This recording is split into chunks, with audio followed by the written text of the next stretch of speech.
Monsoon mining in open cast mine. Monsoon के season में जैसे कि आप लोग देख रहे हैं कि इस साल बहुत ज़्यादा बारिश हो रही है, तो बारिश के सीजन में ओपन कास्ट माइन में काम करना बहुत कठिन हो जाता है। सारा सिस्टम, सारी व्यवस्था प्रभावित हो जाती है। उत्पादन, सुरक्षा, खदान की संपत्ति सब कुछ खतरे में हो जाती है। मानसून के प्रकोप से कैसे खदान का उत्पादन और सुरक्षा कैसे बचाई जाती है, क्या इंतजाम किए जाते हैं, क्या क्या तैयारी की जाती है, यही सब हम आज के वीडियो में देखने वाले हैं। Mining classroom with Tulsidas Vishwakarma के अंतर्गत। साथियों, जुलाई 2024 में SCCL के कुसमुंडा माइन में एक हमारे यंग असिस्टेंट मेजर इसी हैवी रेन के चलते उस माइन में इनके डूबने से इनकी मृत्यु हो गई। ये इंस्पेक्शन करने के लिए गए थे। तो मानसून माइनिंग का एक ये नुकसान है, और इसी आधार पर DGMS सर्कुलर टेक्निकल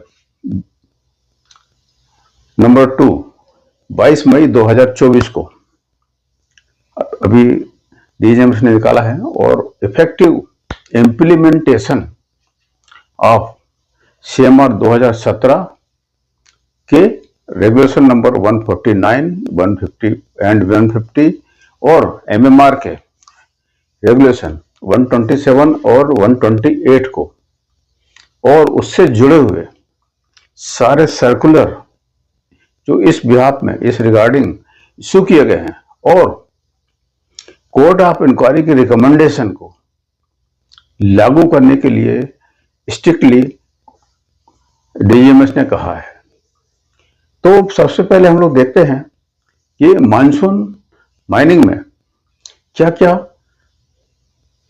नुकसान होते हैं, क्या क्या दिक्कतें आती हैं, वो सारी बातें हम पहले देखेंगे। 3 हिस्सों में देखेंगे। पहले उसके नुकसान देखेंगे, फिर उसकी तैयारी देखेंगे, फिर उससे बचाव के तरीके देखेंगे। प्रिपरेशन पहले हम देखेंगे लॉसेस, उसके बाद देखेंगे प्लानिंग, फिर प्रिपरेशन एंड फिर ऑर्गेनाइजेशन एंड इम्प्लीमेंटेशन। ये 3 पार्ट में हम लोग उसको डिवाइड करने वाले हैं। तो सबसे पहले हम देखते हैं कि क्या क्या हमारे को लॉसेस होते हैं मानसून माइनिंग में, क्या क्या तकलीफें जाती हैं। सबसे पहले जाता है production, loss in production, loss of mineral and mine property. दूसरा होता है सेफ्टी इंडेंजर होती है, सुरक्षा को खतरा पहुंचता है। स्टेबिलिटी, बेंच की स्टेबिलिटी खतरे में आती है। स्टॉक्स, डंप्स, स्टॉक्स, पाइल्स की जो स्टेबिलिटी है वो भी डेंजर में हो जाती है। और life's, person's life and haul roads and walkways भी हमारे कमजोर हो जाते हैं और खतरे में आ जाते हैं। और इसके साथ साथ क्या होता है, increase in maintenance cost. Maintenance cost जो है हमारे इक्विपमेंट्स की, ड्रिल, डंपर एंड अदर जो मशीन्स हैं उनकी जो कॉस्ट है, मेंटेनेंस कॉस्ट, रिपेयर कॉस्ट और स्टोर कॉस्ट हमारी बढ़ जाती है। किसके? उनके रिपेयर्स में और construction of new haul roads and power supply system. इसमें क्या होता है, पावर सप्लाई सिस्टम भी हमारा और हॉल रोड्स पानी के कारण बहुत बुरी तरह से प्रभावित होते हैं। हॉल रोड हमारे जगह जगह पे खराब हो जाते हैं, उनका बार बार मेंटेनेंस करना पड़ता है। उनके कारण हमारे डंपर्स का मूवमेंट कम हो जाता है, और हमारे जो पावर लाइन, पावर सप्लाई जो है, इलेक्ट्रिकल पावर सप्लाई के जो टावर्स होते हैं, जो पोल्स होते हैं, वो भी उनकी जो स्टेबिलिटी है वो भी कमजोर हो जाती है। और डिवाटरिंग और ड्रेनेज सिस्टम हमारा बिगड़ जाता है, चोक हो जाते हैं ड्रेनेज। और बारिश के कारण जो हम एलिमिनेशन की व्यवस्था करते हैं नाइट आवर्स के लिए, उसमें भी हमारी कमी आ जाती है।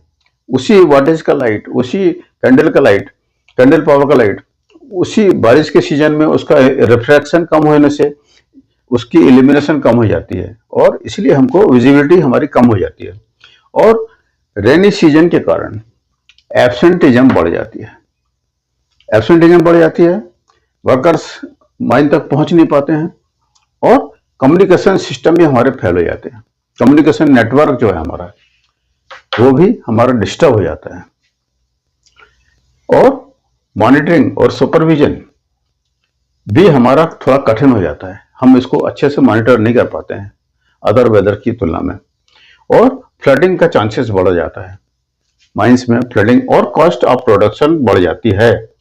और दूसरी बात, स्टॉर्मिंग, थंडरिंग, बिजली कड़कने गिरने का खतरा बढ़ जाता है। उससे हमारा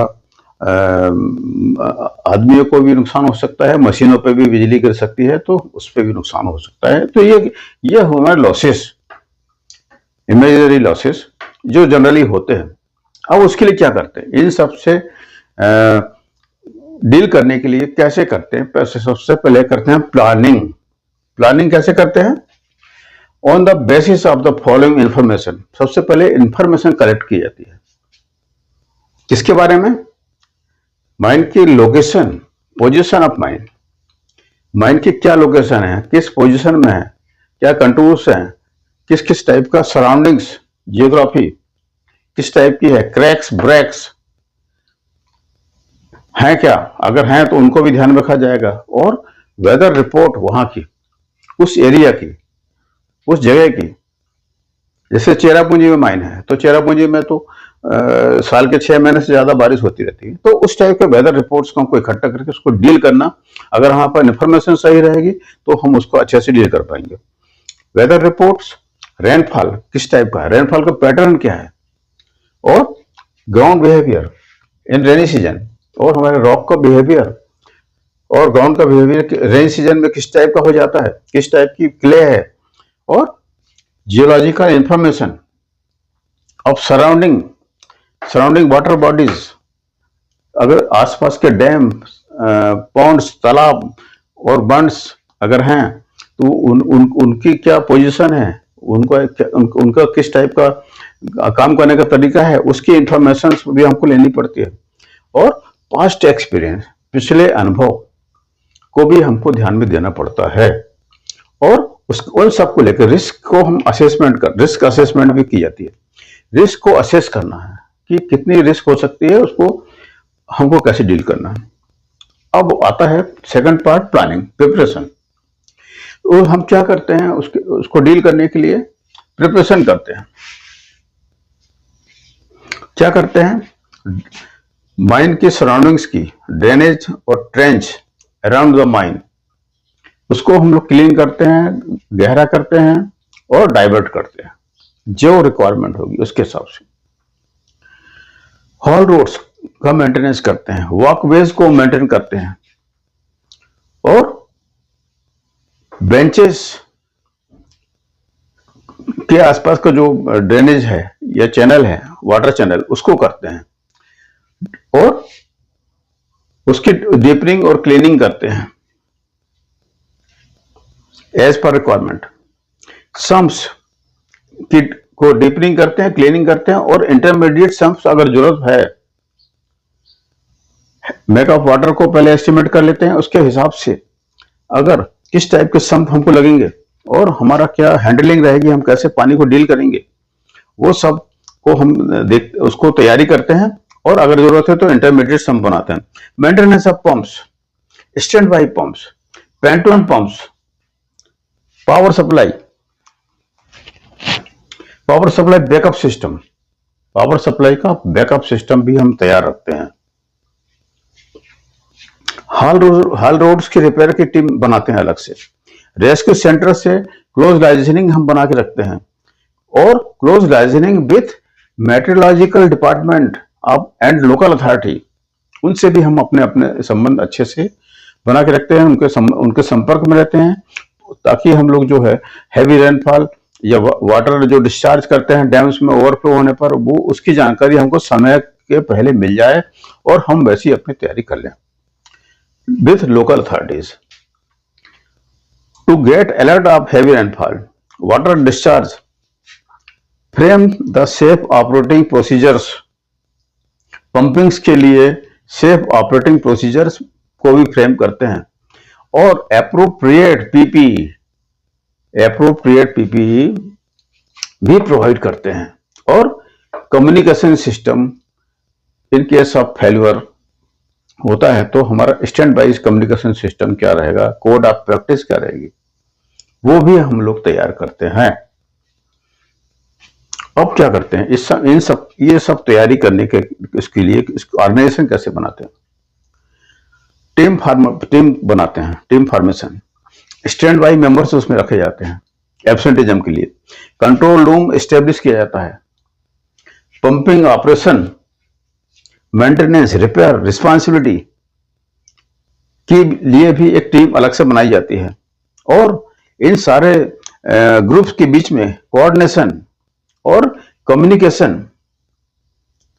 का भी बहुत ध्यान रखा जाता है। इनके बीच में आपसी कम्युनिकेशन रहे और किसी हेडेड बाय सुपर अथॉरिटी, किसी भी बड़े अधिकारी के द्वारा उसको कंट्रोल किया जाता है। और इंस्पेक्शन टीम और bench, dumps, stocks, haul roads, walkways के लिए बनाई जाती है और मॉनिटरिंग 24/7 किया जाता है और क्या उसका रिव्यू किया जाता है, फिर उस पर एक्शन लिया जाता है और उसकी एक रिपोर्ट लिखकर तैयार बनाकर रखी जाती है। तो यह हुआ मानसून माइनिंग ओपन कास्ट के लिए। ये एक हमने एक जनरल बात की है आज।